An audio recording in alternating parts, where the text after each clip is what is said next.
শুরু করব। জি ম্যাম, শুরু করতে পারি। আসসালামু আলাইকুম। আহ, আমি ডাক্তার তাহমিনা দেওয়ান। এমআরসিইউজি পার্ট 2 এর আদ্যোপান্ত নিয়ে কিছু বলার জন্য জেনেসিস থেকে আজকে আমাকে বলা হয়েছে। তো আমি এমআরসিইউজি পার্ট 2 এ আমার যে জার্নি থেকে অভিজ্ঞতা অর্জন করেছি সেই ভিত্তিতে কিছু বলার চেষ্টা করব, যাতে ভবিষ্যতে যারা এমআরসিইউজি পার্ট 2 দেবে তাদের কিছুটা হলেও সুবিধা হয়। তো এই জার্নিতে আমি যে যে ইনফরমেশন গুলো জানা দরকার বলে মনে করেছি প্রস্তুতির জন্য, পরীক্ষার জন্য, সেই ইনফরমেশন গুলো খুব বেসিক লেভেল থেকে আমি আপনাদেরকে যতটুকু সম্ভব দেওয়ার চেষ্টা করব। এমআরসিইউজি পরীক্ষাটা আসলে কি? যারা আমরা পার্ট 1 দিয়ে এসেছেন আপনারা, তারা অনেকেই অলরেডি জানেন। এন্টায়ার এমআরসিইউজি পরীক্ষাকে 3টা পার্টে ভাগ করা হয়েছে: পার্ট 1, পার্ট 2, পার্ট 3। আমি তোমার জন্য রুটি বানাচ্ছি। তো এখন হচ্ছে পার্ট 1 আর পার্ট 2 প্রতি বছর দুটো সেশনে দেয়া যায়, জানুয়ারি সেশন আর জুলাই সেশন। পার্ট 1 দেওয়ার আগে আমরা আরসিওজি তে একটা অ্যাকাউন্ট ওপেন করি এবং এই অ্যাকাউন্টে আমাদের ইমেইল অ্যাড্রেস সহ যাবতীয় সব ইনফরমেশন দেয়া থাকে। পার্ট 2 এর আগে আমাদের আর কোনো রকম ডকুমেন্টারি ফর্মালিটিসে যেতে হয় না। আমরা ডিরেক্ট যেদিন সিট বুকিং এর উইন্ডো ওপেন হয়, সিট বুক করে পার্ট 2 দিতে পারি। এবং খুব ভালো একটা খবর হচ্ছে, বাংলাদেশেই পার্ট 2 এর অ্যাভেলেবেল মোটামুটি সিট পাওয়া যায়। পার্ট 1 এ সিটটা যতটা রাশ থাকে, পার্ট 2 তে আসলে সিটের তেমন একটা রাশ থাকে না। আপনি যদি সময় মতো বুক করতে পারেন তাহলে আপনি বাংলাদেশেই অনায়াসে সিট পেয়ে যাবেন। আর পার্ট 3টা হচ্ছে গিয়ে এটার ব্যাপারে আমরা পরে বলবো। আমরা আপাতত পার্ট 2 তে সীমাবদ্ধ থাকি। পার্ট 3টা হচ্ছে ফাইনাল পার্ট। এটার হচ্ছে ক্লিনিক্যাল প্র্যাকটিক্যাল যেটা। আর পার্ট 1 এ যেটা বেসিক মেডিকেল সায়েন্স থেকে কোশ্চেন হয়, আর পার্ট 2 এ হয় ক্লিনিক্যাল অপস এবং গাইনি থেকে। অপস এবং গাইনি রিলেটেড যে ক্লিনিক্যাল ডে টু ডে প্র্যাকটিসে আমরা যে প্রবলেমগুলো ফেস করি এবং এগুলোর আমরা যে ধরনের সমাধানগুলো দেই, এগুলোই এভিডেন্স বেসড কোশ্চেন আকারে পার্ট 2 তে আমাদের সামনে কোশ্চেন হিসেবে সাবমিট করা হয়। তো পার্ট 2 এর প্রস্তুতিটা আসলে কেমন হবে? প্রস্তুতি কেমন হবে এটা জানতে হলে আমাদেরকে আগে বুঝতে হবে পরীক্ষাটা কেমন হয়। পার্ট 2 এর পরীক্ষা দুটো পেপারে হয়, পেপার 1, পেপার 2। 100টা করে প্রশ্ন থাকে প্রতিটা পেপারে। এখানে 60% থাকে হচ্ছে ইএমকিউ, যেটার মানে হচ্ছে এক্সটেন্ডেড ম্যাচিং কোশ্চেন। আমি একটু পরে বলবো এ ব্যাপারে ডিটেল। আর 40% থাকে হচ্ছে এসবিএ, যার মানে হচ্ছে সিঙ্গেল বেস্ট আনসার। আমরা এমআরসিইউজি পার্ট 1 এ দিয়ে এসেছি 100টাই এসবিএ, মানে এমসিকিউ প্যাটার্নের কোশ্চেন, যার একটা স্টেমের একটাই অ্যান্সার। 5টা অপশন থেকে একটা অ্যান্সার আমাদেরকে সিলেক্ট করতে হয়েছে। পার্থক্যটা হচ্ছে পার্ট 1 এর সাথে এখানে, যে 40% 100-র মধ্যে আপনারা কোশ্চেন পাবেন এসবিএ, যেখানে একটা কোশ্চেনের জন্য 5টা অপশন দেয়া থাকবে এবং আপনাকে সিঙ্গেল বেস্ট অ্যান্সারটা খুঁজে বের করতে হবে। কেন সিঙ্গেল বেস্ট? এখানে হচ্ছে গিয়ে মেইন কনফিউশন। বাকি যে 4টা অপশন থাকবে তার ভেতরেও একটা বা দুইটা থাকবে যা কিন্তু ওই স্টেমের অ্যান্সার। অ্যান্সার না তা না, আপনাকে সিঙ্গেল বেস্ট অ্যান্সারটা খুঁজে বের করতে হবে ওই 5টার মধ্য থেকে। তো আপনি যখন ABCDE প্রশ্ন প্রতিটা স্টেম পড়বেন, তো বিতে পড়ে আপনি আপনার প্রশ্নের উত্তর পেয়ে গেছেন, কিন্তু উত্তর ওখানেই দাগিয়ে চলে আসবেন না, আপনি ই পর্যন্ত পড়বেন। হতে পারে ইতে সিঙ্গেল বেস্ট অ্যান্সারটা দেয়া আছে। এখানেই হচ্ছে টুইস্ট। আর 60% যেটা ইএমকিউ, এখানে হচ্ছে একটা কোশ্চেন থাকবে, একটা সিনারিও দেয়া থাকবে এবং এটার অপশন দেয়া থাকবে 7-8টা, কোনো কোনো ক্ষেত্রে 15টাও অপশন দেয়া থাকতে পারে। তো একটা কোশ্চেনের জন্য আপনাকে এই 15টা অপশন থেকে একটা উত্তর খুঁজে বের করতে হবে। তো ইএমকিউটাই হচ্ছে গিয়ে main nerve test MRCOG part 2 এর জন্য। পার্ট পেপার 1 এ অবস গাইনি থেকে কোশ্চেন থাকবে, পেপার 2 তেও অবস গাইনি থেকে কোশ্চেন থাকবে। এমন না যে পেপার 1 এন্টায়ারলি অবস বা গাইনি, পেপার 2 অবস বা গাইনি, এমন না, মিক্স থাকবে দোনোটাতেই। 3 ঘন্টা 3 ঘন্টার পরীক্ষা হবে, মাঝখানে 1 ঘন্টার আপনি একটা ব্রেক পাবেন। মাথা ঠান্ডা রেখে পরীক্ষা দিতে পারলে এমআরসিওজি পার্ট 2 একটা ভালো প্রস্তুতি কারো থাকলে সে অবশ্যই খুব সুন্দরভাবে পরীক্ষা দিয়ে আসতে পারবে। তো এটা গেল পরীক্ষা। তাহলে এই পরীক্ষা দিতে হলে প্রস্তুতিটা আসলে কিভাবে নিতে হবে? এমআরসিওজির তিনটা পার্টে, যদিও ফাইনাল পার্ট দেওয়ার আমার এখনো অভিজ্ঞতা হয়নি, আমি রিসেন্টলি পার্ট 2টা কমপ্লিট করলাম। তারপরও সবার কাছ থেকে শুনে আমি যতটুকু আজ পর্যন্ত শুনেছি যে পার্ট 2টাই হচ্ছে গিয়ে মেইন চ্যালেঞ্জ পুরো এমআরসিওজির। তো একটা চ্যালেঞ্জ মোকাবেলা করতে হলে প্রথমেই আমাদেরকে আসলে গোল সেট করতে হবে। আমাদেরকে গোলটা কিভাবে সেট করতে হবে যে এই সেশনে আমি এই পরীক্ষাটা দেব, এইটাই হচ্ছে গোল সেট করা। অনেক সময় হয় কি আমরা একটা পড়া শুরু করি যে আমি পড়াটা শুরু করি, যেই দিন আমার পড়া শেষ হবে আমি সেদিন পরীক্ষা দেব। এটা আসলে গোল সেট হয় না। আপনি এই সেশনে পরীক্ষা দেবেন এই টার্গেটটা ফিক্স করে যখন আপনি এক পড়া শুরু করবেন, এটাই আপনার আপনি কিন্তু প্রথম ধাপটাই ক্রস করে ফেললেন, যে আপনি আপনার গোলটা সেট করে ফেললেন। তো পরীক্ষা দেওয়ার আগে অবশ্যই চেষ্টা করবেন আপনি আপনার গোলটা যাতে সেট করতে পারেন। আপনি যেই সেশনে পরীক্ষা দেন কিন্তু আপনার যে টার্গেট যাতে ফিক্স থাকে যে আমি এই সেশনে পরীক্ষা দেব এবং সেই অনুযায়ী আমি প্রস্তুতি শুরু করব। আমি প্রস্তুতি নেব যেই দিন আমার প্রস্তুতি শেষ হবে সেদিন আমি পরীক্ষা দেব, এভাবে ভাবলে আসলে প্রস্তুতি নেওয়াটা একটু কঠিন হয়ে যায়। তো আমাদের যখন গোল সেট হয়ে গেল, আমাদের কি করতে হবে? আমাদেরকে প্রায়োরিটি সেট করতে হবে। আমাদের ডেইলি রুটিনের সাথে, আমরা যেহেতু এই লেভেলে আসার পর সবারই চাকরি বাকরি সংসার দায়িত্ব অনেক কিছু আছে, তো এই সব কিছু সামলে আমাদের যে প্রায়োরিটি সেট করতে হয় ডেইলি রুটিনের সাথে একটা সামঞ্জস্য রেখে এই কাজটা আপনাকে করতে হবে। আপনাকে এই পরীক্ষাটাকে একটা প্রায়োরিটি ভিত্তিতে দেখতে হবে। আমি আমার দৈনন্দিন কাজগুলো তো যেগুলো না করলেই না, তা তো করতেই হবে, তবে এই কাজগুলো করে আমি যতটুকু সময় পাবো ততটুকু সময় আমি পড়বো, এই ধরনের চিন্তা ভাবনাটাকে একটু কমাতে হবে। পরীক্ষা যত কাছের দিকে আসবে তত মনে রাখতে হবে এই পরীক্ষাটাও আপনার প্রায়োরিটিরই একটা অংশ। তো আপনি যখন গোল সেট করলেন, প্রায়োরিটি সেট করলেন, ডেইলি রুটিন ফিক্স করলেন, আপনার কাজ কিন্তু অলরেডি অনেকটুকু এগিয়ে গেছে। আপনি নিজেকে বুস্ট আপ করে ফেলেছেন অলরেডি পরীক্ষার জন্য। এরপরে আপনার যেটা করতে হবে, আপনার হচ্ছে পরীক্ষার কারিকুলাম জানতে হবে যে এই পরীক্ষার কারিকুলামটা কেমন হয়। তো এমআরসিওজি পার্ট 2টা আমি অ্যাজ এ অলরেডি সেড, যেটা হচ্ছে ক্লিনিক্যাল অবজ্ঞানীর নলেজ আমাদের যাচাই করা হয়। তাহলে ক্লিনিক্যাল অবজ্ঞানের নলেজটা কেমন হবে? আমরা কি এতদিন যেই বইগুলো পড়েছি অবস এবং গাইনের জন্য সেগুলো পড়লে হবে না? সেগুলো পড়লে হবে না। এমআরসিওজি হচ্ছে এভিডেন্স বেসড প্র্যাকটিস। তার মানে আমাদেরকে পড়তে হবে গাইডলাইন। কি গাইডলাইন পড়তে হবে? জিটিজি, যেটা গ্রিন টপ গাইডলাইন, নাইস, টগ, এই তিনটাকে ফার্স্ট প্রায়োরিটি ধরা হবে। এছাড়াও কিছু গাইডলাইন আছে যেমন বাস, আরো কিছু আছে, এগুলো আপনারা পড়তে পড়তে জানবেন। প্রাথমিক পর্যায়ে হচ্ছে জিটিজি, নাইস আর টগ, এই তিনটার ব্যাপারে জানতে হবে। পুরো কারিকুলামের 70-80% কভার করবে জিটিজি গাইডলাইন। তার মানে কতটা গুরুত্বপূর্ণ এই জিটিজি গাইডলাইন। তো আমি প্রথমেই জিটিজি গাইডলাইনকে এক সাইডে রেখে অন্য কিছু পড়া শুরু করলে হবে না। আমাকে প্রথমেই জিটিজি গাইডলাইন গুলো অন্তত পক্ষে আপনারা হার্ড কপি না থাকলেও সমস্যা নেই, কারণ এত এত গাইডলাইনের আসলে বই এগুলো নিজের কাছে রাখাও সম্ভব হয় না। আর এগুলো আপনি পিডিএফ আকারে অ্যাভেলেবেল পেয়ে যাবেন।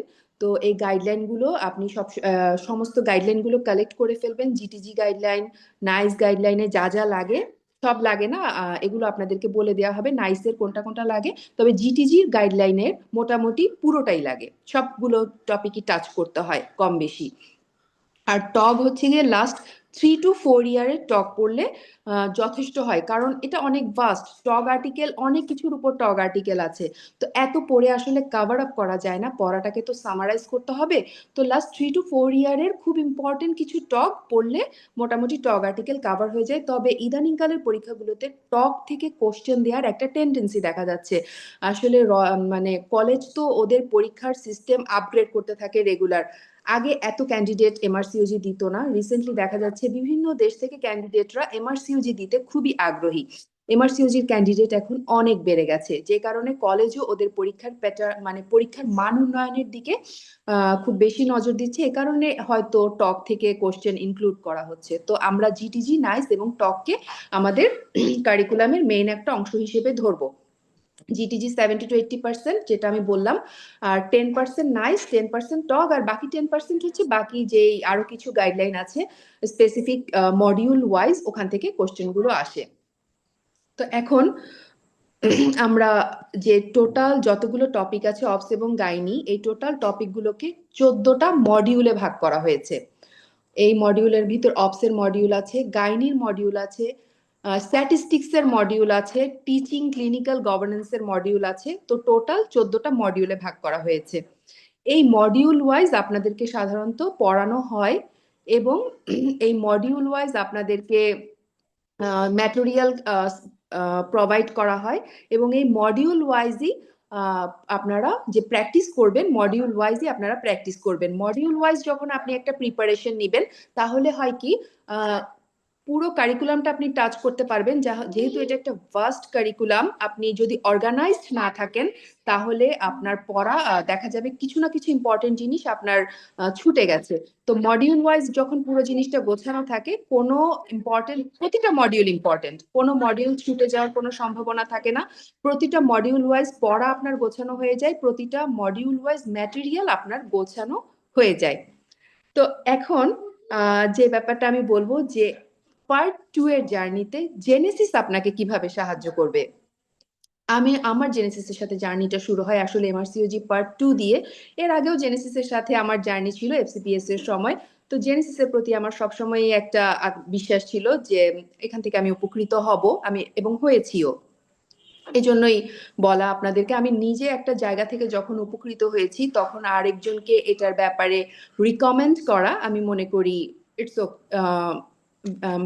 Very good thing. কারণ এমআরসিওজির যে গাইডেন্স, একটা সময় এমআরসিওজির যে গাইড, আমি প্রপার গাইডেন্স কোথা থেকে পাবো, এই চিন্তা ভাবনা থেকেই অনেকে এমআরসিওজি দিতে চাইতো না। এখন অনেকেই এমআরসিওজি দিতে আগ্রহ প্রকাশ করছে দেশের দূর দূরান্ত থেকে, যেখানে ফিজিক্যালি ক্লাস করা সম্ভব হয় না। তারপরও শুধুমাত্র এই গাইডেন্স গুলো, এই যে বিভিন্ন কোচিং এর মাধ্যমে যে গাইডেন্স গুলো ছড়িয়ে দেওয়া হয়েছে সব দিকে, online class, offline classes, material provide, তারপর সামারাইজ, পুরো ব্যাপারটাকে সামারাইজ করে দেয়া, পুরো ব্যাপারটাকে পারলে আপনাদেরকে গিলিয়ে দেয়া। আসলে গিলিয়ে দেওয়া ছাড়া উপায় নেই, কারণ আমাদের তো আসলে এখন এই লেভেলে এসে আমাদের তো এমবিবিএস এর মতো শুধুমাত্র পড়া নিয়ে সময় কাটানোর মতো সময় নেই। আমার ডেইলি রুটিনের একটা পুরো অংশ পার করে তারপরে পড়ার জন্য সময় বের করা, এটা খুব টাফ। তো এই টাফ জিনিসটাকেই সহজ করে দিবে একটা প্রপার ইনস্টিটিউট, একটা প্রপার গাইডেন্স, যেটা আপনারা জেনেসিসকে চোখ বন্ধ করে বিশ্বাস করতে পারেন, কারণ আমি নিজে উপকৃত হয়েছি। তো এখন আপনাদেরকে মডিউল ওয়াইজ ক্লাসগুলো ভাগ করে দেওয়া হবে। কিছু কিছু মডিউল একটু বড় হওয়ার কারণে দেখা যায় যে 3টা 4টা, যেমন ম্যাটারনাল মেডিসিনে সাধারণত 3 থেকে 4টা ক্লাস লাগে, আবার অ্যান্টিনেটাল কেয়ারে সাধারণত 2টা ক্লাস লাগে, আবার কোনো কোনো মডিউল ছোট হওয়ার কারণে একটা ক্লাসে হয়ে যায়। এভাবে 14টা মডিউলের জন্য আপনাদেরকে ক্লাস ভাগ করে দেওয়া হয়। উইকলি সাধারণত একটা ক্লাস থাকে। এবং পড়াটা আপনি কিভাবে গুছাবেন, আমি কি কারণে কোচিং এর ক্লাসগুলোর ব্যাপারে বলছি। যখন একটা মডিউলের উপর একটা ক্লাস হলো, এই সপ্তাহে আপনার একটা ক্লাস হলো, তো আপনার চেষ্টা থাকবে ক্লাসটা তো আপনি লাইভে করলেন, বা তখন কোনো কারণে করতে না পারলে ক্লাসটা রেকর্ডেড হয়ে থাকবে, আপনি রেকর্ডেড ক্লাসটা করলেন। এখন আপনার এই মডিউলের এই জায়গাটা থেকে কি কি পড়তে হবে আপনি কিন্তু জেনে গেছেন। এরপর আপনাকে পিডিএফ প্রোভাইড করা হবে, যে গাইডলাইন গুলো পিডিএফ আকারে প্রোভাইড করা হবে। তো আপনার কাছে গাইডলাইনও আছে, আর আপনাকে হচ্ছে যে প্র্যাকটিস বুকস, কিছু প্র্যাকটিস বুকস আছে আপনাকে প্রোভাইড করা হবে, যেগুলো প্রোভাইড করা হবে না আপনি নিজে কালেক্ট করে নেবেন, কারণ প্র্যাকটিস বুকস এর কোনো বিকল্প নেই। তো পাস করার জন্য যেটা আমি বলি, রিড অ্যান্ড প্র্যাকটিস। আপনি ক্লাস করে ফেললেন, এখন আপনি যেটা করবেন, আপনি প্রথমে পড়বেন। আপনি কি পড়বেন? আপনি গাইডলাইন পড়বেন, যেটা আপনাকে ক্লাস, যেটার উপর ক্লাস নেওয়া হয়েছে ওইটা আপনি গাইডলাইন পড়বেন। তো গাইডলাইনে আপনি কিভাবে পড়বেন? প্রথমে দেখবেন জিটিজি গাইডলাইনে রিকমেন্ডেশন থাকে। একটা রিকমেন্ডেশন মানে, রিকমেন্ডেশন বলতে বোঝায় হচ্ছে কি, গাইডলাইনের ভিতরে যেটাকে ইন ডিটেইল লেখা থাকে সেটাকে একদম শুধু পয়েন্ট আউট করে বুলেট পয়েন্টগুলো রিকমেন্ডেশনে লেখা থাকে। তো এটা অনেক ইজি হয়ে যায়। আপনি প্রথমে গাইডলাইনের রিকমেন্ডেশন পোর্শনটা পড়ে ফেলবেন। পড়ে ফেলে আপনি মার্কার পেন নিয়ে বসবেন, যে জায়গাগুলো আপনার কাছে ইম্পর্টেন্ট মনে হবে। প্রথমবার কিছু ইম্পর্টেন্ট মনে নাও হতে পারে, সবকিছু ইম্পর্টেন্ট মনে হতে পারে। 2-3 বার পড়বেন, রিকমেন্ডেশন অংশটাই 2-3 বার পড়বেন। এরপরে আপনি মার্কার পেন দিয়ে ওই বুলেট কি পয়েন্টগুলো আইডেন্টিফাই করার, কি পয়েন্টগুলো আপনি কিভাবে বুঝতে পারবেন, কারণ আপনি তো লেকচারটা করেছেন। তাহলে আপনি লেকচার থেকে আপনার মনে হবে যে এই জায়গাটাকে জোর দিয়ে বলা হয়েছে, আপনি ওই পয়েন্টগুলো মার্কার পেন দিয়ে দাগিয়ে ফেলবেন। এরপর আপনার হাতে, যেহেতু এখন জানুয়ারি মাস, আপনারা পরীক্ষা দিলে হয়তো জুলাইয়ে দিবেন, এখনো সময় আছে, তো আপনি পুরো গাইডলাইনটা পড়বেন, এরপর ভিতরের অংশটা পড়বেন। গাইডলাইনটা যখন আপনার 2বার বা 3বার পড়া হয়ে গেছে একটা গাইডলাইন, তখন আপনি প্র্যাকটিস বুক সলভ করবেন। এসবি এর জন্য প্র্যাকটিস বুকস আছে, ইএমকিউর জন্য প্র্যাকটিস বুকস আছে। তো ইএমকিউ গুলো সাধারণত হয় হচ্ছে গিয়ে treatment related, diagnosis related, step wise management, মানে গাইডলাইন থেকে কোশ্চেন গুলো ইএমকিউতেই বেশি আসে। টপ থেকে সাধারণত এসবিএ এগুলো আসে বেশি। তো আপনি হচ্ছে ওই এসবিএ সলভ করার চেষ্টা করবেন, ইএমকিউ সলভ করার চেষ্টা করবেন। প্রতিদিন চেষ্টা করবেন যে আপনি 20টা এসবিএ 20টা ইএমকিউ অ্যাটলিস্ট সলভ করতেছেন। এটা আপনার একদম প্রতিদিন। ওই যে আমি বললাম যে টার্গেট ফিক্স করা, গোল সেট করা, প্রায়োরিটি সেট করা, ডেইলি রুটিন সেট করা, এগুলো করা ছাড়া আসলে এই ভাস্ট কারিকুলাম আপনাকে কভার করা একটু অসম্ভব। তো আপনার এই রুটিনের মধ্যে এটাও থাকবে যে আমি যখন একটা গাইডলাইন পড়বো, আমি প্র্যাকটিস বুক সলভ করব, আমি 20টা এসবি এবং 20টা ইএমকিউ আমি সলভ করে আসবো। তো আপনি যখন প্র্যাকটিস বুক সলভ করবেন, তখন আপনি আবার বুঝতে পারবেন যে গাইডলাইনের কোন অংশটা আসলে ইম্পর্টেন্ট, কোথা থেকে প্রশ্নগুলো আসে। তখন দরকার হলে আপনি আবার গাইডলাইনে ফেরত যান, গাইডলাইনটা আরেকবার পড়েন। তো আপনি একটা সপ্তাহ সময় পাবেন কিন্তু 2টা ক্লাসের মাঝখানে। এই একটা সপ্তাহে আপনি চেষ্টা করবেন যে ক্লাসটা করানো হয়ে গেছে, আমি এই ক্লাসটার গাইডলাইনটা যাতে পড়ে ফেলি, এবং এই টপিকটা থেকে যতটুকু সম্ভব প্রতিদিন যদি আপনি 20টা এসবিএ 20টা ইএমকিউ সলভ করেন, তাহলে আপনি সপ্তাহে 6 দিন না পারেন, আপনি 4 দিন করেন, তাহলে দেখেন আপনার কিন্তু 80টা এসবিএ 80টা ইএমকিউ সলভ করা হয়ে গেছে। তো আপনি করে ফেলেছেন।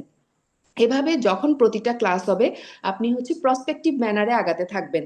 পিছনে তাকানোর সুযোগ একটু কম, আমি বলবো পিছনে তাকানোর ব্যাপারে, সামনের দিকে আগাতে থাকবেন এবং চেষ্টা করবেন যে নেক্সট ক্লাসটা আসার আগে আমি আগের ক্লাসের সিলেবাসটা যাতে কাভার করে ফেলি। এভাবে করে আপনি আস্তে আস্তে করে আগাতে থাকবেন। সপ্তাহে একটা দিন আপনি রাখবেন হচ্ছে গিয়ে হাইলাইটেড পোর্শনগুলো পড়ার জন্য। যে অ্যান্টিনেটাল কেয়ার পড়ানো হয়ে গেছে, এখন তো ম্যাটার্নাল মেডিসিন পড়াচ্ছে, প্রতি সপ্তাহে রাখার দরকার নাই। আপনি ম্যাটার্নাল মেডিসিন পড়তে পড়তে একসময় দেখবেন আপনি অ্যান্টিনেটাল কেয়ারের আমি গাইডলাইনে কি পড়েছি, বা আর্লি প্রেগনেন্সিতে আমি গাইডলাইনে কি পড়েছি, আপনি তখন কিন্তু খুব ভালোভাবে পড়ে আসছেন। কিন্তু 4-5 সপ্তাহের একটা গ্যাপ হওয়ার কারণে আপনার জিনিসগুলো আসলে রিকলে নাও আসতে পারে। তখন আপনি আস্তে আস্তে সপ্তাহে 1-2 দিন রাখা শুরু করবেন, পিছনে যেটা পড়ে এসেছেন সেটার হাইলাইটেড পোর্শনগুলো রিভিশন করার জন্য। এটা প্রথম দিকে না রাখলেও হবে, প্রথম দিকে যেহেতু পড়াটা ধরা একটু টাফ হয়, পুরো সপ্তাহটাই আপনি রাখবেন এই লেকচারটা যা পড়ানো হয়েছে আমি এই সপ্তাহে এটা শেষ করব, এবং নেক্সট লেকচারে হওয়ার আগে আমি এই লেকচারের ব্যাপারে একদম ওয়েল প্রিপেয়ার্ড থাকবো। তো নেক্সট লেকচারটা এভাবে করে আপনি যদি অন্তত জেনেসিসের সাথে থেকে ক্লাসগুলো করে এগিয়ে যান, তাহলে কিন্তু আপনার জুলাইয়ে পরীক্ষা দেওয়ার 1.5-2 মাস আগেই পুরো সিলেবাসটা অন্তত একবার হলেও শেষ হয়ে যাবে। আর এর মাঝখানে ওই যে যেটা আমি বললাম, আপনি সপ্তাহে একটা দিন রাখবেন পিছনে ফিরে গিয়ে আগের মডিউলের হাইলাইটেড পোর্শনগুলো একটু চোখ বুলিয়ে আসার জন্য।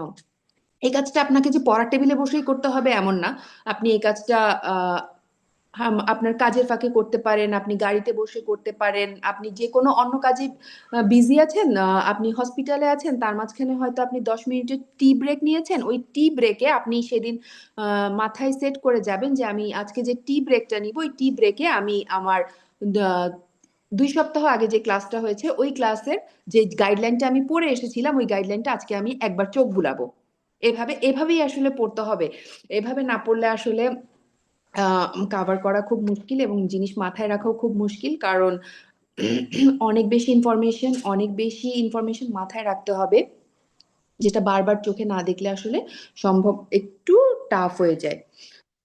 তো এভাবে করে আপনারা যদি আগান, তাহলে আসলে ফোকাসড হার্ডওয়ার্ক ছাড়া এমআরসিওজি পার্ট 2 কমপ্লিট করে, সিলেবাস কমপ্লিট করে পরীক্ষায় বসা একটু টাফ হয়ে যায়। I don't mean to scare you all, যেহেতু এটা একটা এভিডেন্স বেসড এক্সাম, এবং বলা হয়ে থাকে যে MRCOG the gold standard degree of obstetric and gynae. তো এটা এরকম একটা গোল্ড স্ট্যান্ডার্ড ডিগ্রি আপনাকে দিয়ে দেবে, তো আপনার ইন ডেপথ নলেজ যাচাই না করে দিয়ে দেবে, এটা তো হবে না। তো আপনাকে নলেজের ডেপথ অনেক বাড়াতে হবে, এবং নলেজের ডেপথ বাড়াতে হলে আপনাকে গাইডলাইন পড়ে স্টেপ ওয়াইজ ম্যানেজমেন্ট গুলো জানতে হবে, যে এখানে আসলে স্টেপ ওয়াইজ ম্যানেজমেন্ট গুলো থেকেই মেইনলি প্রশ্ন আসে। লাস্ট আপনার প্রস্তুতিটা এমন হবে যে 4 মাস ক্লাস করার পর একটা জিনিস যখন আপনাকে জিজ্ঞেস করা হবে, যেমন আপনাকে জিজ্ঞেস করা হলো যে হ্যাভি মেনস্ট্রুয়াল ব্লিডিং এর ফার্স্ট লাইন অফ ট্রিটমেন্ট কি, আপনার যাতে ভাবতে সেকেন্ড না লাগে যে এটার ফার্স্ট লাইন অফ ট্রিটমেন্ট কি ছিল, জিনিসগুলো এভাবে আপনার মাথায় আপনি সাজিয়ে ফেলবেন ছক আকারে। এক একটা মানুষের আসলে আমাদের ক্যাপাসিটি এক এক রকম। আমরা যখন কোনো কোচিং এ ক্লাস করি, আমরা যখন গ্রুপ স্টাডি করি, আমরা এটা আমরা কখনোই আশা করব না যে আরেকজনের ক্যাপাসিটি যতটুকু আমার ক্যাপাসিটি ততটুকু হবে, আরেকজন এই পড়াটা যেভাবে পড়ছে, যেভাবে পড়ে সে উপকৃত হচ্ছে, আমিও ঠিক সেভাবে পড়ে উপকৃত হব।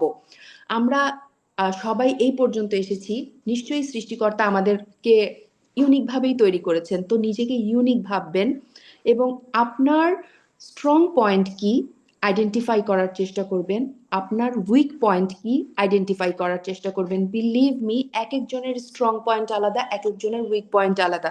আপনারই সাথে আপনারই একজন সহকর্মী বা আপনার সহপাঠী, সে হয়তো অনেক সহজে অনেক কিছু বুঝে যায়, সে হয়তো মুখে মুখে অনেক কিছু বুঝে যায়, আপনি হয়তো বুঝেন না, কিন্তু এটা আপনি এমন না যে আপনার দ্বারা হবে না, কারণ অন্য জায়গায় আপনার স্ট্রং পয়েন্ট আছে। আপনি জিনিসটা পড়ে বুঝেন, কিন্তু দেখা যাবে যে পড়ে বুঝার পর আপনি লং টাইম জিনিসটা মাথায় রাখতে পারেন, এটা হচ্ছে ওইটা ছিল আপনার উইক পয়েন্ট, এটা হচ্ছে আপনার স্ট্রং পয়েন্ট, যে আপনার বুঝতে সময় কম অনেক বেশি লাগে, কিন্তু আপনি যখন একবার জিনিসটা বুঝে যান, জিনিসটা একটা লম্বা সময় আপনার মাথায় থেকে যায়। বা আপনার পড়া গোছানোর টেকনিক আরেকজনের পড়া গোছানোর টেকনিক একরকম হবে না, তো আরেকজনের সাথে কম্পেয়ার করে কখনোই নিজেকে আহ ইয়ে মানে নিজেকে কি বলবো আমি, মানে কম্পেয়ারে যাবেন না। আমার মেইন কথা হচ্ছে এটা, কখনো আরেকজনের সাথে আরেকজনের প্রস্তুতিটা দেখবেন, আরেকজনের কাছ থেকে টিপস নিবেন, ট্রিক্স নিবেন, তবে আপনি কিভাবে পড়বেন, আপনি কিভাবে পরীক্ষার জন্য প্রস্তুতি নিবেন, কিভাবে পড়লে আপনি উপকৃত হবেন, এটা আপনি অলরেডি জানেন। নিজের মধ্যকার এই হিডেন ট্যালেন্টটা খুঁজে বের করার চেষ্টা করেন এবং ঠিক এভাবেই আপনি পড়া গোছানোর চেষ্টা করেন। আর জেনেসিস তো আপনার পাশে আছেই। এখানে আসলে জিটিজি গাইডলাইন যেটা আমরা বলি যে পড়তে হয়, এখানে অনেক সময় দেখা যায় যে আপুরা গাইডলাইন পড়েও দিবে আপনার হয়ে, ক্লাসে রেকর্ডেড ক্লাসে গাইডলাইন পড়েও দেবে, আপনার শুধু ক্লাসটা শুনলেও হবে, এন্টায়ার গাইডলাইনের কতটুকু অংশ ইম্পর্টেন্ট ওইটা বলে দেয়া হবে। তো আপনি যদি ক্লাসটাও ভালোভাবে শুনেন, আপনার কিন্তু প্রস্তুতির একটা বড় অংশ ওখানেই কাভার হয়ে যাবে। তো আমি যেটা বললাম এতক্ষণ, যে জুডিশিয়াসলি গাইডেন্স এবং গাইডলাইন ফলো করলেই সফলতা আসবে, এবং সফলতা ইনশাল্লাহ আসবেই। আপনি যদি আপনার টার্গেটে ফোকাস থাকেন, তাহলে সফলতা ইনশাল্লাহ আসতে বাধ্য। তো আমার এমআরসিওজি অভিজ্ঞতা থেকে যতটুকু আমার জানা ছিল আমি বললাম। আশা করি শুনলে আপনারা কেউ উপকৃত হবেন। আপনাদের সবার জন্য শুভকামনা রইল।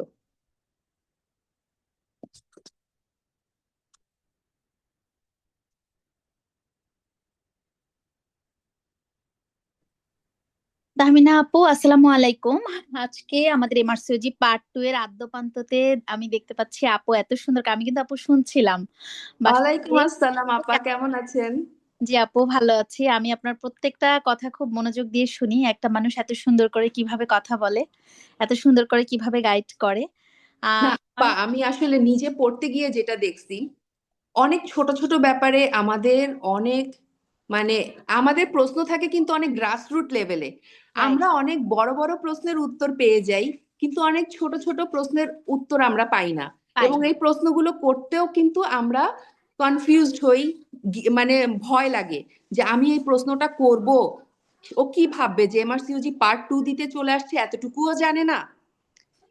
তো আমার কাছে মনে হয় যে আমি যদি পরীক্ষার প্যাটার্নটাই একদম ডিটেল না জানি, তাহলে আমি আসলে অনেক বড় বড় প্রস্তুতি নিয়ে কি হবে যদি আমার পরীক্ষার প্যাটার্ন নিয়েই আমি ক্লিয়ার আমি না থাকি। আপু আমি শুধুমাত্র এই জন্যই, কারণ আপনি এই সেশনে পাশ করেছেন একদম লাস্ট ব্যাচে। আমি বলেছি যে এমআরসিজি পার্ট ওয়ান এর আদ্যপান্ত গতদিন আমি একদম ওদেরকে টোটাল ফার্স্ট টু লাস্ট বুঝিয়ে দিয়েছি। আর আপু আমরা আসলে যারা পার্ট ওয়ান পাশ করি, এটা পার্ট ওয়ান এর সাথে পার্ট টু এর এত চেঞ্জ, মানে কোথায় এমআরসিজি পার্ট ওয়ান আর কোথায় এমআরসিজি পার্ট টু, এটার যদি পুরো ডিটেলস ব্যাপারটা কেউ না জানে তাহলে সে আসলে এটার গভীরতাই বুঝবে না। যেমন হুম। আজকে আমার যে কোনো একজন আপু, ওনার 14 তারিখে এমআরসিজি পার্ট ওয়ান, তখন বলছে এমআরসিওজি পার্ট টু এর জন্য কোনো বাংলাদেশি কোনো কথাই ফলো করা উচিত না। তখন আমি বললাম যে যে আপুই দিয়েছেন ওনার এটা ভুল ধারণা। কারণ আমাদের এখন আপনি দেখেন, আপনিও কিন্তু আপু ন্যাশনাল ইন্টারন্যাশনাল দুইটা জায়গার প্ল্যাটফর্মই আপনি ছিলেন, আপনি কিন্তু খুব ভালো করে বুঝেন যে যেই মানুষটা আমার সবচেয়ে ক্লিন জায়গাগুলোর গাইডলাইন নিয়েছে এবং যে মানুষটা এত সুন্দর করে তার পুরো অভিজ্ঞতাটুকু আপনি একদম আপু, আপনার কিন্তু সবচেয়ে পুরো আমি বলবো যে আমাদের এমআরসিজি পার্ট টু এর এ যাবৎকালে সবচেয়ে হাইয়েস্ট রিচ ছিল আপনার সেই পোস্টটা। এত সুন্দর, মানে 40,000 না 50,000 রিচ আপনার 48 আওয়ার্স এর মধ্যে হয়ে গিয়েছিল। মানে তার মানে বাংলাদেশি ডক্টররা আসলে, যে আপনি যেটা বললেন যে ওরা আসলে জানেই না যে আসলে আমার মূল ফোকাসটা কিসে করা উচিত বা আমার পুরো প্রসিডিউরটার কোন দিক দিয়ে যাওয়া উচিত। বিশ্বাস করেন, আমি তো এখন চিন্তা, আমি যে ফাইনাল পার্ট দিব, আমার মনে হচ্ছে বাংলাদেশে যদি একটা ফাইনাল পার্টের কোচিং থাকতো আমি ডেফিনেটলি ওটা করতাম। কারণ আচ্ছা আপু, সরি, তাহমিনা দান আপু, আমাদের কিন্তু পার্ট থ্রি আমাদের যে আপনি জানেন জাকান্তা আপু এবং হচ্ছে আমাদের তানজিন এবং হাসিনা আক্তার আপু, তিনজনেই কিন্তু আমাদের ইন্টারন্যাশনালি তারা দেশের বাইরে গিয়ে পরীক্ষা দিয়ে এসেছে। এবং তিনজনেই এই যে আমাদের কিন্তু এই মানে আগামী মাসেই জাস্ট রমজানের পরপরই আপনার ওনারা ওরিয়েন্টেশনটা রমজানের আগেই করে ফেলবে, রমজানের পরে কিন্তু পার্ট থ্রি স্টার্ট হচ্ছে। কেন স্টার্ট হচ্ছে আপুরা খুব বলতেছে ভালো। যেই প্রসিজিওর গুলো অন্তত আমরা যদি এগুলো আগে বাংলাতে প্যালাটেবল করে বলে দিতে পারি, এরপরে ঠিক আছে তোমাকে আমার আর এই লেভেলে এসে না আপু আমরা পার্ট টু দিতে গিয়ে বা আমাদের পড়াশোনার স্টাইলটা এরকম জাস্ট এক্সেন্টটাকে একটু চেঞ্জ করা, ধরেন ওইটি বা আইএলটিএস স্টাইলে যেই এক্সেন্ট গুলো আমাদের একটু বলা, কিন্তু মোটামুটি আমরা ক্লিনিক্যালি কেন, আমরা কি লং কেস শর্ট কেসে আমরা কোনো কিছু বাংলায় বলতে পারি? আমরা তো সবকিছু ইংলিশেই সব মানে প্যাটার্ন গুলো দিই। আমরা এই যে পার্ট টু দিচ্ছি হ্যাঁ, বা মিড টার্ম দিচ্ছি বা ফেজে দিচ্ছি, ফেজ বি দিচ্ছি। তো আপু আমাদের যে তিনজন খুব স্ট্রং মেন্টর যারা পুরো এমআরসিওজি পাশ করা, তাদের তিনজনের হাত ধরেই আমাদের পার্ট থ্রি স্টার্ট হচ্ছে।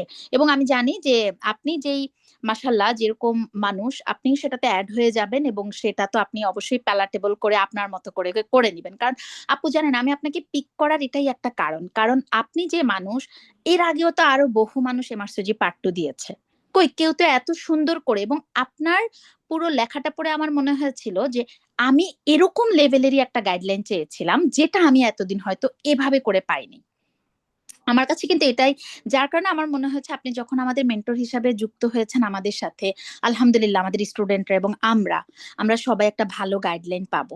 সো আমি আজকেও এই জন্য আপনার প্রত্যেকটা কথা বুঝতে মানে বুঝার চেষ্টা করছিলাম যে আসলে আপু কোন কোন জায়গাগুলো বলছে। এবং আমি দেখলাম আপনি একটা জায়গাও এমন না যে একটু বাড়িয়ে বলছেন বা রাঙিয়ে বলছেন, যে আপনাদের এই যে খুব সুন্দর একটা কথা বললেন যে আপনি এখন ফার্স্টের দিকে পুরো গাইডলাইনটা পড়বেন, এরপরে আপনি ক্লাসের এমফাসাইজ দেখে বুঝে ফেলবেন যে আমাকে কোন লাইনটা হচ্ছে পয়েন্ট আউট করা উচিত। আমার তো একটা গাইডলাইনের প্রত্যেকটা লাইন লাগবে না, লাগবে না। আর আমার যেটা পয়েন্ট আউট করা দরকার এই জন্য আমি বলবো আপু আমাদের এমআরসিওজি পার্ট টু এখন আপনার মতো মানুষ, তানজিন বা হাসিনা আক্তার আপু, আপনারা সবাই এখন যুক্ত হয়ে গিয়ে আলহামদুলিল্লাহ, আমি এতদিন পার্ট টু আমাদের খুব স্বয়ংসম্পূর্ণ ছিল না, এখন আলহামদুলিল্লাহ আপনারা মিলেই আপু আমাদের পার্ট টুটাকে হচ্ছে আহ একদম পার্ট ওয়ান স্টাইলে নিয়ে আসবেন।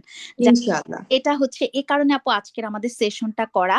এবং তারপরও আপু আপনাকে আজকে শুধুমাত্র আপনাকে দিয়েই পুরা এমআরসিজি পার্ট টু এর আদ্যপান্ত করার উদ্দেশ্য হচ্ছে, আপনি লাস্ট সেশনে পাশ করে এসেছেন, একমাত্র আপনি এখন খুব ভালো করে জানেন যে এখনকার ট্রেন্ড কি, রিসেন্ট ট্রেন্ডটা কিভাবে পড়া উচিত, এবং আপনাকে ওরা ক্লাসে পাবে। এবং এমআরসিজি পার্ট টু এর সবার যে একটা ধারণা যে না বাংলাদেশি কোনো প্যালাটেবল মানে একাডেমি নেই, আমরা কিভাবে কোথায় ক্লাস করব, এটা এই ভুল ধারণাটা ভাঙারও কিন্তু একটা ব্যাপার আছে আপু। তো এই জন্যই আজকে আপনার সেশনটা নেয়া। আমি সর্বশেষ এটাই বলবো, যারা এমআরসিজি পার্ট ওয়ান পাশ করেছেন আপনারা অন্তত একটা সেশন আগে পার্ট টু করুক আপু। ওরা ঠিক আছে এবার না দেন, কিন্তু অন্তত আপু প্রসিডিউর গুলো বুঝাটাও ওনাদের অনেক বড় ব্যাপার। গাইডলাইনটা 4-5 মাস, আর এই লেভেলে এসে আপু আসলে সবারই ফ্যামিলি থাকে, ইনলস থাকে, সবারই, হ্যাঁ, থাকে অনেক এবং রেসপন্সিবিলিটিস ওয়ার্কিং। থাকে আমাদের। এবং আপু দেখেন আপনি আপনার কত বিজি একটা স্কেডিউল থেকে আপনি আজকে টাইম দিচ্ছেন। আমি আপু কালকে একটা সেশনে বলেছি, অবস এন্ড গাইনিতে যারা ক্যারিয়ার করে তাদের মধ্যে যারা আবার মেন্টরশিপে আসে আপু, তারা বিগ হার্টেড মানুষ। কারণ আপু যেই টাইমটা আপনি এখানে ওদের একটা ডক্টরকে দিচ্ছেন, এই টাইমটা কিন্তু আপনার অনেকগুলো স্যাক্রিফাইস করে আসা টাইম। কারণ আপনার পুরো ফ্যামিলি সবার কাছ থেকে একটু একটু একটু একটু করে ধার করে নিয়ে তারপর আপনি এই টাইমটায় বসতেছেন, আবার নিজের পড়াশোনা আছে। সো আমি বলি যে এই বিগ হার্টেড মানুষগুলো নিয়েই জেনেসিস আসলে আউটলেয়ার এমআরসিওজি টিম কাজ করে। আমরা এভাবে করে মানে একদম হাঁটি হাঁটি পাপা করে আমরা হেঁটে যাব, এবং আমরা ইনশাল্লাহ এমআরসিওজিটাও আমরা একদমই আপু, আমার খুব স্বপ্ন যে বাংলাদেশেই এমআরসিওজি পার্ট 1 যেমন এখন আপু আমরা খুব স্ট্রংলি বলি, এবং স্টুডেন্টরাও সেটা জেনে গেছে যে এমআরসিওজি পার্ট 1 এর জন্য বিদেশি কোচিং দরকার নাই, জেনেসিস এনাফ। enough। এবার আপু 14 তারিখে আমাদের এমআরসিওজির 40 আপ পরীক্ষা দিচ্ছে, আলহামদুলিল্লাহ। আলহামদুলিল্লাহ। 40 আপ স্টুডেন্ট আমাদের পরীক্ষা দিচ্ছে, এবং আমাদের 200 এর উপর স্টুডেন্ট এমআরসিওজি পার্ট 1। সো আমার কথা হচ্ছে ঠিক এই স্টুডেন্ট গুলো তাহলে পার্ট 1 পাস করে পার্ট 2 তে কোথায় যাচ্ছে? এরা আসলে কোথাও যাচ্ছে না, এরা ইন্টারন্যাশনাল কোচিং করে না আপু, এরা ন্যাশনালিও কোথাও অ্যাড হয় না, এরা পার্ট 1 করে বসে থাকতেছে। হ্যাঁ, এটা আমার কাছে এটাই, যারা কষ্ট করে পার্ট 1 করে, আপনারা একটু কষ্ট করে পার্ট 2টা, আর আপনি যখনই পার্ট 2 এর একটা প্রস্তুতি শুরু করবেন না, তখন আপনার মধ্যে মনে হবে যে আমি এর শেষ দেখে ছাড়বো। হুম হুম আপনি পার্ট 1 করে যদি একবার বসে যান, আপনার কিন্তু আর ইচ্ছা করবে না। কিন্তু আপনি পার্ট 1 করে, আমি সবাইকে বলি যে পার্ট 1 করে আপনি 1 বছর সময় নেন, হুম 1 বছর ব্রেক নেন, কিন্তু এর বেশি ব্রেক নেওয়ার আসলে দরকার নাই। এরপরে আপনি পার্ট 2, আপনি একবার যে একটা জার্নি শুরু করছেন, তাহলে আপনি কি এফসিপিএস পার্ট 1 করে বসে যান? কেউ তো বসে যায় না, এফসিপিএস সবাই কমপ্লিট করে। তাহলে এমআরসিটি কেন আপনি এতগুলো টাকা দিয়ে আপনি পরীক্ষা দিচ্ছেন, তাহলে কেন আপনি এটার শেষ দেখে না ছেড়ে দিচ্ছেন? হুম হুম এটাই বললাম আপু, আমি কিন্তু এটা নিয়ে অনেক স্টাডি করেছি। আচ্ছা, এই স্টুডেন্টরা কোথায় যায়? বাংলাদেশে still now 700 to 1000 doctor loaded হয়ে আছে, যারা পার্ট 1 করে বসে আছে আপু, পার্ট 2 তে তারা যাচ্ছে না। তার মানে কি এটা আপু, আমরা যেহেতু একটা গাইডলাইনার হিসেবে আছি বা আমাদের কথাগুলো তারা শুনতে চায়, আমাদেরও একটা রেসপন্সিবিলিটির মধ্যে পড়ে গেছে যে এদেরকে আমাদের পিক করা, ঠিক যে করা। আপনারা আসেন। এটাতে এমন না যে এমআরসিজি পার্ট 2 করলে শুধুমাত্র এটাই যে আপনি আপনার শুধু পার্ট 2 তেই হেল্প হবে, আপনার নামের পাশে একটা বিদেশি ডিগ্রি হবে। আপু দেখেন পুরো গাইডলাইনের উপরে তার একদম ফিগো গাইডলাইন, অ্যাশরে নাইস, প্রত্যেকটা গাইডলাইনের উপর। এটা আপনার ডে টু ডে প্র্যাকটিসে আপনি হ্যাঁ বুঝতেও পারবেন না কিভাবে আপনার মধ্যে এটা এসে গেছে। আপনার প্র্যাকটিস তখন অটোমেটিক এভিডেন্স বেসড হয়ে আপু যাবে। আমাকে তখন সবাই বলে, আপু এমআরসিজি তো বাংলাদেশে রিকগনাইজড ডিগ্রি না, আপনি কেন এই ডিগ্রিটাকে এত প্রমোট করেন? আমি বলছি, যেদিন বাংলাদেশের যদি বিসিপিএস বা বিএমডিসি বলে যে বাংলাদেশের কোনো ডক্টর যদি এমআরসিওজি করে তাকে বাংলাদেশের নাগরিকত্ব বাদ দিবে, সেদিনও আমি, বিশ্বাস করেন আপু, আমি বলেছি সেদিনও আমি এমআরসিওজি করব ইনশাল্লাহ। কেন করব আপু দেখেন, কেন বলেছি, কারণ আমি আপু এফসিপিএস, ডিপ্লোমা, রেসিডেন্সি এবং এমআরসিওজি, আমি বাংলাদেশের প্রত্যেকটা ডিগ্রির প্রসিডিউরের ভিতর দিয়ে গিয়েছি। আমি এমআরসিওজি পড়তে এসে আপু আমার ক্লিনিক্যাল নলেজটা যতটা শার্প হয়েছে, আমি কিন্তু অন্যগুলোতে সেটা পাইনি। কারণ আমি দেখছি একদম এভিডেন্স বেসড ওদের পড়াশোনা, গাইডলাইন ভিত্তিক পড়াশোনা একদম। হ্যাঁ, গাইডলাইনে এটা বলেছে, ওরা ওইভাবেই পেশেন্টটাকে ট্রিট করছে। তাহলে আমার দরকার একজন ডক্টর হিসেবে, আমি যেমন বলি যে একজন ডক্টর হিসেবে আমার সবচেয়ে বড় স্মার্টনেস আমার নলেজ। আর এখন কিন্তু আপা, ফিল করছি পেশেন্টরা কিন্তু এখন অনেক সচেতন। সচেতন। আপনার কাছে যখন একজন পেশেন্ট একটা রোগ নিয়ে আসবে, উনি কিন্তু ওই ব্যাপারে অলরেডি স্টাডি করে আসছেন। গুগল থেকে বলেন বা আত্মীয় স্বজনের কাছ থেকে বলেন, উনি অনেক ইনফরমেশন নিজে নিয়ে আপনার কাছে আসছেন। আসতে তো উনি কিন্তু, আপনি এখন আসলে এটা সময়ের দাবি হয়ে গেছে এভিডেন্স বেসড প্র্যাকটিস করা। তা না হলে আপনার প্রথমত হচ্ছে গিয়ে পেশেন্ট অলরেডি অনেক কিছু জানে, তো আপনি কি বলতেছেন, কিভাবে বলতেছেন, আপনারটা, আপনার ম্যানেজমেন্ট স্টেপ ওয়াইজ ঠিক আছে কিনা, এটা কিন্তু আপনার চোখে আর মুখে পেশেন্ট করে আপু। এখনকার আমাদের পেশেন্ট গুলো যেটা করে, ওরা একই সাথে, যেহেতু বাংলাদেশে একজন প্রফেসরকে মানে একদম রিচ করা ওদের জন্য খুব একটা ব্যাপার না। একটা ফোনেও দেখা যায় অনেক সময় হ্যাঁ প্রফেসরের 10 দিন আগের সিরিয়ালটা এগিয়ে নিয়ে যাচ্ছে। ওরা একই টাইম একই ট্রিটমেন্ট 4-5টা প্রফেসরের কাছে যায়, তারপর আবার ওই প্রফেসর ম্যাডামদের প্রেসক্রিপশন আমাদেরকে রিড করে যে ট্রিটমেন্টটা কি ঠিক আছে, ঠিক ঠিক দিয়ে। আছে। হ্যাঁ তাহলে না আপু, আরেকটা মজার কথা বলি, আপনার একটা পেশেন্ট ইনফার্টিলিটির যে কোনো একটা ঢাকায়, আমার কাছে আপনার হচ্ছে প্রেসক্রিপশনটা ইনবক্স আসছে, আমি পাঠাবো না আপনাকে ইনবক্সটা। আচ্ছা, পাঠান তো। এটা হচ্ছে বাংলাদেশ ফার্টিলিটিতে, মানে ইনফার্টিলিটির একটা হসপিটালিতে এসেছেন, মেবি ঢাকায় রেফার করেছেন, কারণ সব জায়গায় তো হ্যাঁ মানে আপনারা প্র্যাকটিস করেন, সব রিসোর্স গুলো আপু থাকে না।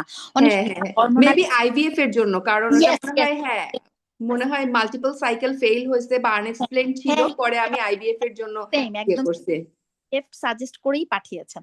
তো তখন না উনি যখন আমাকে পাঠিয়েছে আমি কাছে বলছি আপনি কি জানেন উনি বিদেশি ডক্টর, তাহমিনা ম্যাডাম কিন্তু আমাদেরও ম্যাডাম, মানে যাই হোক যে আমাকে পাঠিয়েছে। তো আমি এইটা বললাম আপু যে আপনি দেখেন যে ওরা কি পরিমাণ ক্রস করে ট্রিটমেন্ট, অনেক ক্রস চেক করে পেশেন্টরা। এত যখন ক্রস চেক করে তাহলে আমাকে এই যে কেন বললাম আপু আমি এত বড় একটা কথা বলে ফেলেছি যে আমি তারপরে মার্সোজির পড়া পড়বো। আমার তো আপু যেহেতু আমাকে ডাক্তারি করেই খেতে হবে, আমাকে একজন পেশেন্টকে ভালো করেই খেতে হবে, আমাকে একটা পেশেন্টের ভালো ট্রিটমেন্ট দিয়েই চলতে হবে জীবনে, আমার তার এখানে অন্য কিছু আমি করতে পারবো না।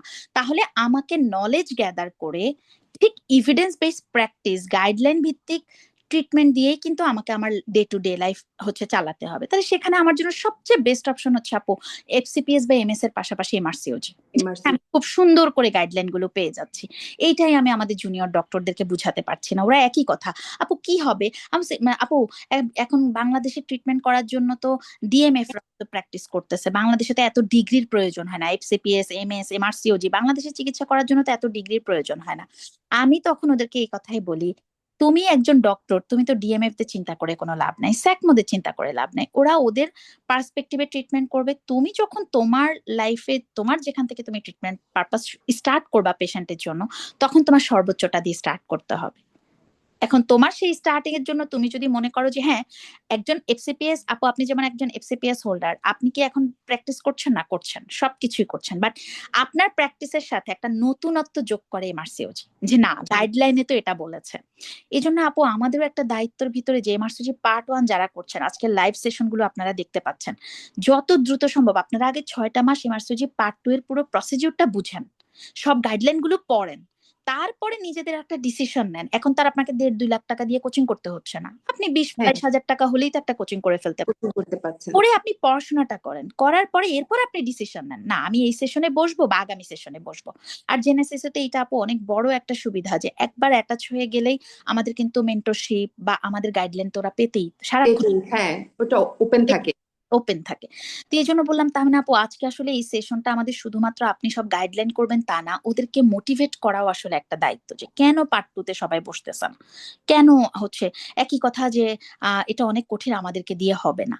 দেখেন আমাদের সামনে জলজ্জান্ত ফারহানা মানে তাহমিনা দেওয়ান আপু বসে আছে, তাহলে আপুরা আপুদের কত আপু দেখেন আপনি চেম্বার ইনলস বেবি সংসার কত কিছু নিয়ে বিজি, তা আপনিও তো তারপরও তো আপনার পরীক্ষা দিয়ে আলহামদুলিল্লাহ আপনার, আমার তো মনে হয় না যে আপনার থেকে বেশি বেশি স্ট্রাগল আসলে আমাদের লেভেলে করতে হবে। আপনি তো বলেছেন এই যে ডিউটির মাঝে ঢাকার বাইরে কত কষ্ট করে আপনি আপু কিন্তু নিজের টাইম স্কেডিউল মেনটেন করে, কারণ আপনার ডেডিকেশন লেভেল ছিল, এবং আপনি মেবি আপনার পড়ার টেবিলের একটা ছবি দিয়েছেন যে একদম বই খাতা গাইডলাইন গুলো। এবং ওইটা পরীক্ষার আগের 1 মাস ধরা নিষেধ ছিল, মানে ডাইনিং টেবিল পরিষ্কার করা হতো ওই বইগুলোকে স্পেয়ার করে, মানে আমার বই যাতে কেউ না ধরে, ওটা যেই সেটআপে আছে এই সেটআপে।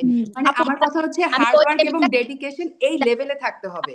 আমার নিজের মাকে দেখানোর জন্য, কারণ আমরা পরীক্ষার আগে কি হয় টেবিল চেয়ার সব হ্যাঁ, একদম, আমার বোনটা আমরা তো টুইন, আমার মানে ওর কথা হচ্ছে বই খাতা যেই সেটআপে আছে ধরা যাবে না, তুমি মুছে চলে যাও কিন্তু ওই সেটআপে ওই ভাজে, হ্যাঁ, ওই সেটআপে। কারণ আমি জানি ওই বইটার নিচে আমার ওই গাইডলাইনটা আছে। হ্যাঁ, অনেক সময় বইয়ের ভাঁজে আমি কাগজে নোট লিখে ফুটনোট লিখে রেখে দিছি, তো রেখে ওটা ধরলে তো আমি আর পাবো না খুঁজে। পাবো। আমার কথা হচ্ছে আমার একেবারে ইভেন কি আপা বিশ্বাস করেন, আমার এমআরসিওজি পার্ট 1 এর বইগুলো এখন থরে থরে সাজানো আছে। আমার কথা হচ্ছে যেই দিন আমি ফাইনাল পার্ট পাস করব ওই দিন আমি সব বই কি করব না করব আমি ডিসিশন নিব। যদি আমার কোনো বই কোনো কারণে লাগে আমি সব ওইভাবে থরে থরে রেখে দিছি। মানে এটাই আসলে বলবো আপনি হার্ড ওয়ার্ক আর ডেডিকেশনটা ওই লেভেলে না হলে এই জিনিস আপনি আপনাকে পার্ট এমনি এমনি তো দিয়ে দিবে না। বল না, সেটাই আপু, এটা আমি দেখেছি পার্ট 2 তে আমার মনে হয়েছে এমআরসিজি পার্ট 1 যদি হয় একটা মানে মগের পানি, তাহলে পুরো সাগরটা হচ্ছে পার্ট 2, আমার কাছে মনে হয়েছে আপু। কিন্তু ওই সাগরটা পাড়ি দেয়া ইজি যদি ইনশাল্লাহ আপু আপনাদের মতো মেন্টর থাকে, আপনারা তো অল টাইমই মেন্টরশিপ করছেন, আপনারা দেখাচ্ছেন।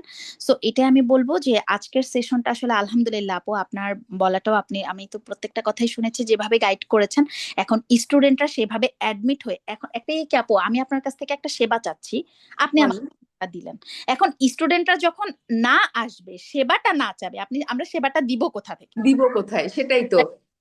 এটা ওদেরকে মোটিভেট করা, আর ইনশাল্লাহ আমাদের তাহমিনা আপু তো আমাদের অল টাইমই যুক্ত থাকবেন, ডিফারেন্ট সেশন গুলোতে আপনাদের কাছে চলে আসবে। সো আপু আমাদের আজকে কিন্তু একটা অফার ছিল, সেটা হচ্ছে সাকসেস অফার, যেটা 9 থেকে 12 তারিখ পর্যন্ত ছিল। আমাদের পুরাতন স্টুডেন্টদের জন্য 20%, নতুন স্টুডেন্টদের জন্য 15% একটা অফার ছিল। মানে এটা হচ্ছে আমরা একজন ডক্টর হিসেবে তাদেরকে অনার করা আর কি আপু। ওনার করা। তো ওই অনারটা আমরা করছিলাম। যারা আসলে পার্ট 2 তে অ্যাডমিট হবে আজকের মধ্যে যদি আপু এনরোলমেন্টও করে রাখে, তাহলে তারা কালকে ভর্তি হলেও কিন্তু এই অফার মানে তারা ইয়েতে ভর্তি হতে পারবে। তো ইনশাল্লাহ আমাদের হচ্ছে 22-23 তারিখের দিকে ক্লাসটা শুরু হয়ে যাবে, আর আমরা রুটিনটাও দিয়ে দিব। আর আপু আপনি শেষ মুহূর্তে ওদেরকে একদম লাস্ট মেসেজটা দিয়ে আমরা তাহলে আমাদের প্রোগ্রাম শেষ করব পার্ট 2 স্টুডেন্টদের জন্য। পার্ট 2 স্টুডেন্টদের জন্য আমি আমার অনেক শুভকামনা রইল। আপনারা কখনোই ধৈর্য হারা হবেন না। পার্ট 2 এর এই জার্নিতে আসলে চলতে গিয়ে অনেক সময় অনেক কঠিন মুহূর্ত আসবে, মনে হবে যে আমি মনে হয় ভেঙে পড়ছি, আমাকে দিয়ে মনে হয় সম্ভব হচ্ছে না, আমি মনে হয় একটা ফেইলিয়ার, আমি মনে হয় কিছুই পারছি না, আমার দ্বারা ফ্যামিলিও হচ্ছে না, আমার দ্বারা চাকরিও হচ্ছে না, আমার দিয়ে চেম্বারও হচ্ছে না, আমার রোগীরাও বঞ্চিত হচ্ছে চেম্বারের, হসপিটালের, আবার আমি পড়াশোনাটাও তো ঠিকভাবে করতে পারছি না। বিশ্বাস করেন এই মুহূর্তটা আসবেই। এই মুহূর্তটা আসছে মানেই আপনি সাকসেস। আপনার মধ্যে এই মুহূর্তটা তখনই আসবে যখন আপনি একদম fighter. when you are a real fighter, only then you can feel these moments. আপনি এই মুহূর্তগুলো পার না করে আজ পর্যন্ত কেউ এমআরসিওজি জার্নি শেষ করতে পারেনি। এই মুহূর্তগুলো আপনার মধ্যে, আপনার যখন মনে হবে যে কি হয়েছে, আমি তো পড়ছি, আমার তো পড়া শেষ হয়ে গেছে, যাই পরীক্ষা দিয়ে আসি, সাবধান, আপনার প্রস্তুতি কমপ্লিট হয়নি। যখনই আপনার ইমোশনাল ব্রেকডাউন হয়ে গেছে, আপনি বুঝবেন যে আপনি ভেঙে গেছেন, কারণ আপনি মজবুত ভাবে দাঁড়ানোর জন্য একটা প্রস্তুতি, একদম আপনি হাই জাম্প দেওয়ার প্রস্তুতিতে চলে আসছেন। তো এই ধরনের মুহূর্ত আসবে, এই ধরনের মুহূর্তে ভেঙে পড়বেন না। সৃষ্টিকর্তার উপর যে যেই ধর্মের আছেন আপনারা, সেই ধর্মের সৃষ্টিকর্তার উপর পূর্ণ আশ্বাস রাখবেন। আপনার পরিবারকে পরিবারের সাথে একটা সৌহার্দ্যপূর্ণ সম্পর্ক রাখবেন, কারণ এই সময়টাতে যেটা হয়, হরমোনাল কারণে, স্ট্রেসের কারণে আমরা আমাদের পার্সোনাল লাইফ খারাপ করে ফেলি। তো পার্সোনাল লাইফ খারাপ করে আসলে কিছু না, পড়াশোনা থাকবে, সাথে পার্সোনাল লাইফ থাকবে, সবকিছু থাকবে। তো পার্সোনাল লাইফে আপনি আপনার পার্টনারকে বলেন যে আপনার ফ্যামিলি মেম্বারকে বলেন যে আমাকে বোঝার চেষ্টা করো, তাদের সাথে আপনি কথা বলেন, তাদেরকে আপনার সাপোর্ট সিস্টেম হতে বলেন। কোনো কিছু ফ্যামিলির এগেনিস্টে গিয়ে না, কোনো কিছু ফ্যামিলির সাথে রাগারাগি করে না, সবকিছু মেনটেন করে সবাইকে আপনার সাপোর্টে নিয়ে আসবেন, যাতে সবকিছু পজিটিভ থাকে। সবকিছু পজিটিভ রাখলেই আপনি দেখবেন শেষ মুহূর্তে আপনি জিতে যাবেন ইনশাআল্লাহ। তো আপনাদের এই জার্নি শুভ হোক। আমি আপনাদের জন্য, প্রতিটা এমআরসিওজি পার্ট 2 পরীক্ষার্থীর জন্য আমি মন থেকে সবসময় দোয়া করি। যারা প্রস্তুতি নেওয়া শুরু করে তাদেরকে আমি বলি যে প্রথম থেকেই আপনারা একদম সিরিয়াসলি পড়াশোনা শুরু করেন, কারণ লাস্ট মোমেন্টে পড়বো এরকম পরীক্ষা এটা না। আপনি প্রথম থেকে যখন আস্তে আস্তে করে টুকটুক করে পড়া শুরু করবেন, আপনার লাস্ট মোমেন্টের পড়াটা অনেকটা ইজি হয়ে যাবে। তো সিরিয়াস হন, হার্ডওয়ার্ক করেন, ডেডিকেটেড থাকেন, ফ্যামিলির সাথে হাসি খুশি থাকেন, সবার সাথে হাসি খুশি থাকেন। একদিন সফলতা ইনশাল্লাহ আসবে। ইনশাল্লাহ, ইনশাল্লাহ। সেদিন আবার আমরা ফেলিসিটেশনে আমাদের তাহমিনা দেওয়ান আপু আপনাদেরকে ফুলের মালা পরিয়ে দিতে আসবে, আপনাদেরকে আবার অবশ্যই। কার নিতে আমরা পার্ট 3 মানে তখন আবার আপনাদেরকে পার্ট 3 গাইড করব। আপু আলহামদুলিল্লাহ, আপনাকে অসংখ্য ধন্যবাদ এত সুন্দর করে অ্যাটলিস্ট পার্ট 2টাকে সুন্দর করে প্রেজেন্ট করার জন্য এবং স্টুডেন্টদের পাশে থাকার জন্য। আজকের সেশনটির জন্য অনেক ধন্যবাদ আপু, আপনি ভালো থাকবেন। আপনাকেও ধন্যবাদ, আপনারাও ভালো থাকবেন। আল্লাহ হাফেজ। আজকের সেশনটা এখানেই শেষ করি। আল্লাহ হাফেজ, আসসালামু আলাইকুম। ওয়ালাইকুম আসসালাম।